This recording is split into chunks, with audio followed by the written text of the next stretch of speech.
Good evening, কেমন আছো বলো সবাই? আশা করি সকলেই ভালো আছো। আমি মোটামুটি চলে যাচ্ছে, সামনেই কালকে মহালয়া। সকলকে অনেক অনেক শুভেচ্ছা। মহালয়ার পূর্ণ লগ্নে তোমাদেরকে একদম কি বলবো, অনেক অনেক অনেক ভালোবাসা জানালাম, ছোটদেরকে অনেক আশীর্বাদ জানালাম, বড়দেরকে আমার প্রণাম। যদিও কেউ আমার থেকে বড় থাকে ওয়াইটিতে, তবে আর না হলে তাদের বাড়ির যারা বড় আছে তাদেরকেও প্রণাম জানালাম। তো চলো, যেটা নিয়ে বলতে এসেছি সেটা তো অবশ্যই বলবো। হ্যাঁ, কাকে নিয়ে বলতে এসেছি নিশ্চয়ই বুঝে গেছো, আমি সোনামাকে নিয়েই বলতে এসেছি। কালকে একটা ভিডিও দেখলাম মুস্তাকিনের, সেখানে দেখলাম সোনামার জ্বর হয়েছে। শুনেই আমার মাথাটা বো বো করে ঘুরতে শুরু করলো। বিশ্বাস করো, কালকেই করতাম ভিডিওটা, কিন্তু করা হয়ে উঠছে না, কারণ আমি এই পুজোর এই কটা দিন একটু ব্যস্ত আছি। হয়তো কালকে থেকে একটু ফ্রি হব, কালকে না পরশু দিন থেকে হয়তো একটু ফ্রি হব। তো দেখা যাক কখন ফ্রি হই, আর ফ্রি হলেই তোমাদের সাথে 3-4টে করে ভিডিও দেওয়ার চেষ্টা করব। তো চলো, আমি মজা করলাম একটু। সোনামার জ্বর, সোনামার কেন জ্বরটা হলো, এইটা হচ্ছে আমার কাছে সব থেকে বড় ব্যাপার। যখন আমরা দীঘায় বকখালি গেছিলাম, তো সেখানে গিয়ে কিন্তু সোনামা স্নান করেনি। আমরা কিন্তু কেউ স্নান করতে নামিনি ঢেউতে, প্রচুর দূরে জল ছিল। সামনে যে জলগুলো ছিল সেইখানে সোনামাকে কিন্তু ভিজিয়েছিল রোহন। আমি কিন্তু বারবার বারণ করেছিলাম, বৃষ্টির জল, এই জল ওই জল, বাচ্চাটাকে ওইখানে ভিজিও না। কিন্তু আমাদের ফটো তোলার একটা ব্যাপার তো থাকি, যেহেতু আমরা সব সময় ক্যামেরা নিয়েই ঘুরে বেড়াই, তো বুঝতেই পারছো। সোনামাকে জলে নামিয়ে রোহন কিন্তু ওখানে বেশ কিছুক্ষণ ধরে ভিডিও বানিয়েছে। আমিও দূর থেকে করেছি, কিন্তু আমি জলে একটা পাও পর্যন্ত দিইনি। তো যাই হোক, ওই জায়গাটার জলটা খানিকটা জমে ছিল, সেখানে সোনামা ভীষণ আনন্দ করছে। সোনামা জলে স্নান করতে মানে জল খুব পছন্দ করে, সব বাচ্চাই জল খুব পছন্দ করে, সোনামাও পছন্দ করে। যাই হোক, ওখানে রোহন কিছু ভিডিও করেছে কিছুক্ষণ সময় নিয়ে, তো ভালো লাগছিল ভালো। কিন্তু আমি কিন্তু বারবার বলছিলাম বাচ্চাটা জ্বর এসে যাবে, ওই জলে চান করিও না। তো যাই হোক, সেখানে তো রোহন করিয়েছে। তারপরে হচ্ছে যেটা মেন কারণ, সোনামার হাতে ঘা হয়েছে। কেন ঘাটা হলো, এটা আমার কাছে আরও একটা প্রশ্ন, যে সোনামার হাতে ঘা এটা কি করে হলো। আমিও দেখেছিলাম যখন আমরা বকখালি গেছিলাম, তখনও আমাকে রোহন দেখিয়েছে যে সোনামার হাতে ওই ঘাটা হয়েছে। আর ওই ঘাটা হয়েছে, ওকে কেউ একজন মেহেন্দি পরিয়েছিল। আর এমনি যে এরকম দিয়ে কোন না কি বলে, ওই দিয়ে মেহেন্দিগুলো যে পরানো হয়, ওগুলো কিন্তু অতটা বিপজ্জনক নয়। বিপজ্জনক যেগুলো, সেগুলো হচ্ছে যে টিপ টিপ করে পরিয়ে দেয় না, ছাপ তুলে ছাপের মধ্যে যে লাল লাল মেহেন্দিগুলো থাকে, ওইগুলো হচ্ছে সত্যি করেই খুব খারাপ। দেখবে মেলায় এইসব জায়গাতেই মেহেন্দি পরিয়ে দেয়, লাল লাল রঙের একদম মেহেন্দি হয়ে যায়, মিনিটের মধ্যে একদম লাল রং হয়ে যায়। তো ওই মেহেন্দিগুলো একটা ছোট্ট 2 বছরের বাচ্চাকে কেউ পরায়? কারোর মাথায় এইটুকুনি বুদ্ধি এলো না যে ওটাদের মধ্যে কেমিক্যাল ফেমিক্যাল মেশানো থাকে ওর মধ্যে, সেইটা একটা ছোট্ট 2 বছরের বাচ্চাকে পরিয়ে দিল। আমরাও পড়াই না তা না, তবে খুব কম, খুব কম। হয়তো একটা হাতের মধ্যে একটু ছোট্ট ফুল এঁকে দিলাম বা কিছু, কিন্তু ওর যে জায়গাটায় হয়েছে না, ঠিক এরকম জায়গাটায় পুরো ঘায়ের মতন হয়ে গেছে। যখন বকখালি গেছিল তখনও কিন্তু ওর হাতে ওই র্যাশটা অলরেডি বেরিয়ে গেছিল, আমাকে রোহন দেখিয়েছে এবং বলেওছে।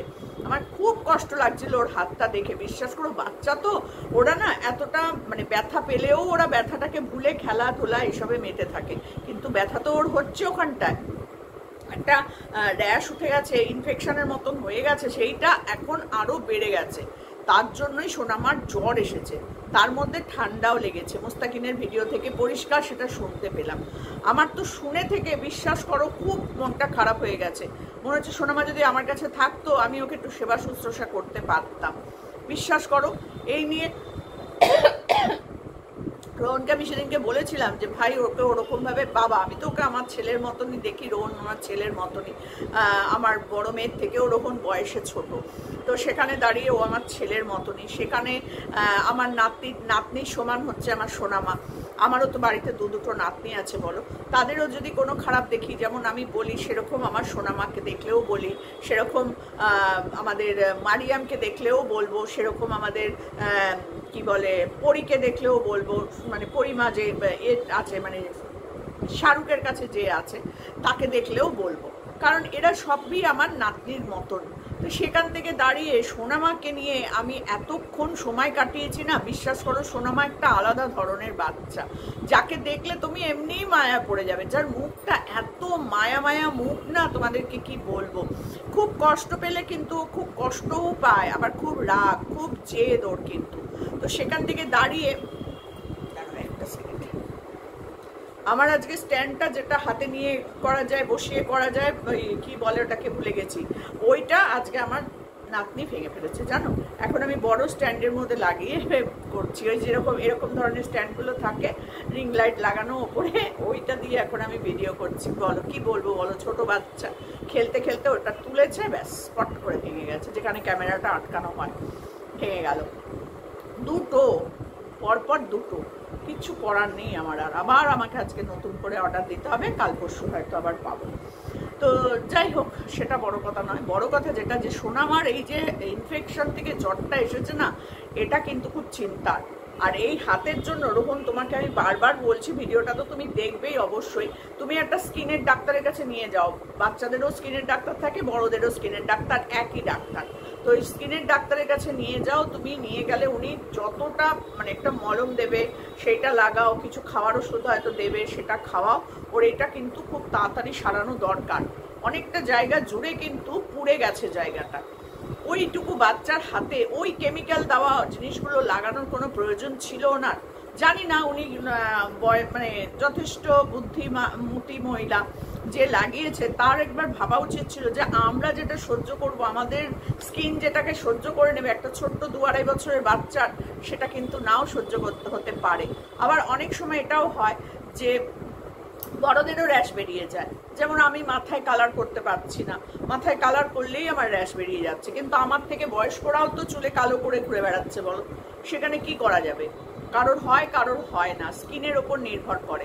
সোনামার স্কিনটা একটু সেনসিটিভ স্কিন, আমি দেখলাম তো সামনে থেকে, সোনামার স্কিনটা হচ্ছে একটু সেনসিটিভ, একটু রুক্ষ।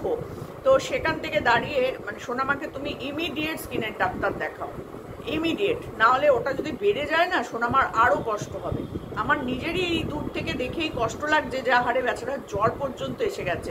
রোহন দেখালো হাতটা এরকম করে তুলে, তোমরা কতটা দেখতে পেরেছো জানি না, পুরো এতটা জায়গা জুড়ে কিন্তু ওর ওই চামড়াটা পুড়ে গেছে একদম। ওইগুলোর মধ্যে না বেশ কিছু কেমিক্যাল থাকে, যার জন্য ওরকম কালার হয়, লাল রং হয়ে যায়, একদম দেওয়া মাত্রই একটা লাল লাল রং হয়ে যায়। তো আর যেগুলো তুমি ময়ূরী হেনা ফেনা না, সব কি নাম আমি অত নাম বলতে পারছি না, ওই রকম হেনাগুলো যেগুলো কোন টাইপের পাওয়া যায়, সবুজ সবুজ প্যাকেট, ওগুলোতে কিন্তু কিছু হয় না। ওগুলো আমি বিয়ে বাড়িতেও পড়াতে দেখেছি, এমনি মেয়েরাও পরে আমি দেখেছি, কিন্তু ওই ছাপ জিনিসটা হচ্ছে সব থেকে বাজে, ওর কেমিক্যালগুলো খুব খারাপ। তো যাই হোক, সোনামার হাতটার জন্য আমার খুব চিন্তা হচ্ছে। আমি জানি না এখন কি পরিস্থিতি আছে, কালকে একবার ফোন করে জানবো রোহনের থেকে যে সোনামা কেমন আছে। খুব খারাপ লাগছিল। মুস্তাকিন এসেছে দেখা করতে, মুস্তাকিনের ভিডিও ভালোই লাগে, আমি সব ভিডিওই দেখি, সবার মোটামুটি দেখার চেষ্টা করি। তো সোনামার সাথে দেখা করতে এসেছে। মুস্তাকিন চলে গেছিল দীঘায়, আর রোহন চলে গেছে বকখালি। তো আমাদের বকখালি ট্যুরটা সত্যি একটা মানে কয়েকটা ঘন্টার জন্যই বলতে গেলে আমরা গেছিলাম। তো খুব ভালো কাটিয়েছি, খুব সুন্দরভাবে কেটেছে। বৃষ্টি না হলে হয়তো আমরা সকাল সকালই একটু সমুদ্রের ধারে যেতে পারতাম, আরও কিছুক্ষণ সমুদ্রের ধারে থাকতে পারতাম, কিন্তু প্রচণ্ড বৃষ্টি, যার জন্য আমরা বেশিক্ষণ থাকতে পারিনি। তো সারা রাত্রিরই বৃষ্টি হয়েছে। আমরা যখন সন্ধেবেলায় গেলাম একটুখানি খাবো টাবো বলে, তো তখনও সেই গুড়ি গুড়ি গুড়ি গুড়ি বৃষ্টি। তারপর তো মোটামুটি জোর শুরু হলো, আমরা সব চলে এলাম, দোকানপত্র সব বন্ধ, চপাচপ করে, ব্যাস ওই হয়ে গেল আমাদের ঘোরা। তো যাই হোক, আমার তো এইটুকুনি যে আমি পেয়েছি, এটাও আমার কাছে অনেক, তাই না? আর সোনামাকে যে এতক্ষণ ধরে পেয়েছি, সেটাও আমার কাছে অনেক বড় ব্যাপার। তো এটা নিয়েও কত মানুষ কত রকম নোংরা নোংরা কথা বলছে, যারা বলছে তাদের মুখে ভগবান যেন একদম দিয়ে দেয় ধাপ্পা, যাতে জীবনে আর মুখ থেকে কথা বলার ক্ষমতাটাই হারিয়ে ফেলে। যারা লোকের সব কিছু দেখে নোংরা হয় না, আসলে তারা তো পারে না, তারা এইরকম ভাবে কোনো একটা বড় ক্রিয়েটারের সাথে একটুখানি মানে যাওয়া, তাদের সাথে সময় কাটানো, তাদের সাথে খাওয়া দাওয়া গল্প গুজব করা, এসব ওরা করতে পারে না। তাই জন্য লোকের সামনে সম্পর্কে নোংরা নোংরা কথা বলে। তো যার যে যেমন দেখবে, জগৎ সেই সেরকমই তো বলবে, তাই না? সেগুলো নিয়ে কোনো আমি কাহানি দিই না, পাত্তাও দিই না, আমার কিচ্ছু যায় আসে না, যে যেমন বলবে সে তেমনই শুনবে। আমি কোনোদিন তাদেরকে শোনাতেও যাব না, তাদের ভিডিও দেখবও না, কিন্তু শুনি, লোকের মুখে শুনলাম। তো যাকে, সেটা নিয়ে আমার কোনো মাথা ব্যথা নেই। তার মনে হয়েছে আমাকে নিয়ে ভিডিও করতে হবে, দুটো ভিডিও করে দিল, নেই বাবা যাক, কোথায় আমাকে নিয়ে ভিডিও কে করলো না করলো তাতে আমার কিচ্ছু যায় আসে না। কারণ আমি যাকে ছেলের মতন ভালোবাসি তাকে ছেলেই ভাববো, যাকে আমি ভাই বলবো তাকে আমি ভাইই ভাববো, যাকে আমি নিজের বোনের মতো দেখবো তাকে আমি বোনই দেখবো। সে আমার নামে যা খুশি যত খুশি বলুক না কেন, আমি আমার জায়গায় একই থাকি, ছিলামও থাকবো। তো কন্ট্রোভার্সি করে এইসব করে কোনো লাভ নেই। অকারণ মানুষকে ছোট করলে নিজে ছোট হতে হয়, একদিন এমন ছোট হতে হয় যেখান থেকে সে আর উঠে দাঁড়াতে পারে না, তাই না? মানুষের সম্পর্ক নিয়ে, মানুষের সাথে মানুষের মেশা, কথা বলা নিয়ে যারা নোংরা কথা বলে, তাদের মতো নোংরা মানসিকতার মানুষ পৃথিবীতে আর নেই আমার মনে হয়, পৃথিবীতে পাওয়া যায় না। তো যাকগে, যারা বলছে তাদের মুখে ভগবানই দেবে, আমার কিছু বলার নেই। যাই হোক রোহন, তুমি ভালো করে বাচ্চাটাকে আগে তাড়াতাড়ি করে ডাক্তারটা দেখাও বাবা, তাতে যেন বাচ্চাটার একটা স্কিনের ডাক্তার দেখিয়ে খুব তাড়াতাড়ি ওকে সুস্থ করার চেষ্টা করো। একে তো কান ফুটিয়েছে, সেই কান ফোটানোর একটা ব্যথা তো আছেই, তার সাথে সাথে হচ্ছে হাতের এই ইনফেকশনটা, এই যে পুড়ে গেছে ছালটা না, এটা খুব খারাপ জিনিস, খুব খারাপ। বাচ্চাটার জ্বলুনি হচ্ছে, ওখানটা চুলকাচ্ছে, জ্বালা করছে, সব কিছু হচ্ছে। তুমি ইমিডিয়েট ওকে একটা ডাক্তার দেখাও। আর আমারও যখন মাথায় মানে কালার করলে পরে যখন অ্যালার্জি হয় না, মানে আমাকে আমি স্কিনের ডাক্তার দেখিয়েছি, প্রচুর টাকার ওষুধ খেতে হয়েছে আমাকে, জানো। তারপর থেকেই ঠিক করেছি বাবা সাদা চুলেই থাকবো, যা হবে হবে। আমাকে লোকে দেখবে না, তা দেখবে না, সাদা চুলের মানুষকে আর মানুষ না বলো, মানুষ। তো যাই হোক, যেরকমই হোক আমি তোমাদের কাছে আসবো। যারা তোমরা আমাকে ভালোবাসো তারা নিশ্চয়ই আমার ভিডিও দেখবে, যারা সোনামাকে ভালোবাসো তারা সোনামার ভিডিও দেখবে, রোহনের ভিডিও দেখবে।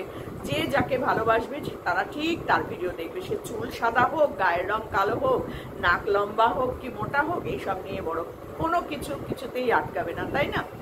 তো আমি সেটাই বলবো সবাইকে, যে মনটাকে সবসময় বড় রাখো, মনটা ভালো রাখার চেষ্টা করো। নিজের মন ভালো থাকলে তবেই তো অন্যের মন তুমি ভালো করতে পারবে, তাই না?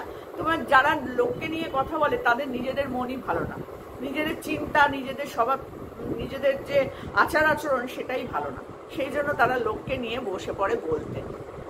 তো বলুক, তাতে আমাদের কিছু যায় আসে না, শত্রুর মুখে ছাই দিয়ে আমরা আমাদের মতনই থাকবো। রোহনকে নিয়ে কি কম মানুষ কম কথা বলছে? আমাকে নিয়েও নয় দুটো কথা বললো, তাতে বই গেল, তাই না বলো? তো যাই হোক বাবা, তুমি ওকে আগে, বাচ্চাটাকে আগে তুমি সুস্থ করে তোলার চেষ্টা করো, এটাই হচ্ছে আমার কথা। আর আমার দর্শক বন্ধুদের কাছে একদম জোর হাত করে অনুরোধ করছি, তোমরাও ঠাকুরের কাছে প্রে করো, ভগবানের কাছে মানে প্রে করো যেন আমাদের সোনামা সুস্থ হয়ে যায়, ওর হাতটা যেন সেরে যায়, ওর কানে ব্যথা যেন কমে যায়, জ্বর যেন আর না আসে, এটাই তোমরা সবাই প্রে করো, তাই না? তো চলো, এটুকুনি বলার ছিল। রোহনকে আরো একবার বললাম, রোহন তুমি ওকে একটা স্কিনের ডাক্তার দেখাও। কান ফোটানোটা কিন্তু খুব সুন্দর লাগছে কানে দুলটা পরে, তোমরা কি বলো? সোনামাকে ভালো লাগছে না কানে দুলটা পরে? আমার তো খুব মিষ্টি লাগছে। এই যে পড়ানো হয়ে গেল, দেখো ওকে কিন্তু আর তো আর ভবিষ্যতে এটা নিয়ে মাথা ব্যথা করতে হবে না। এই ছোটবেলা ফুটিয়ে দেওয়াটা হচ্ছে সব থেকে ভালো। লতিটাও মানে পাতলা থাকে তো, ফুট করে হয়ে যায়। আর অনেক সময় বড় হয়ে গেলে অনেকের লতি খুব মোটা মোটা হয়ে যায়, তখন আর কষ্ট হয়, এই হয়, আর বুঝে যায় যে ব্যথা হবে বাবার, এই সবগুলো বুঝে যায়। সেখানে সোনামা তো কিছুই বুঝতে পারেনি, তার মধ্যেই ওকে প্রথমটা পুটুস করে ফুটিয়ে দেওয়া হয়েছে। সত্যি খুব কষ্ট লেগেছে গো, ওই ভিডিওটাতে আমার চোখ দিয়ে জল বেরিয়ে গেছে। সোনামার ওই কষ্ট করা মুখটা দেখে আমার সত্যি খুব কষ্ট লেগেছে। আর রোহন তো মনে হয় কেঁদেই ফেলেছিল, চোখ দিয়ে মনে হয় জলই পড়ে গেছিল। আমার খুব কষ্ট লেগেছে, ভীষণ কষ্ট লেগেছে। যাই হোক, সোনামাকে অনেক অনেক ভালোবাসা, অনেক অনেক ভালোবাসা। আর রোহন, ডাক্তারটা অবশ্যই দেখিয়ে নিও, চলো।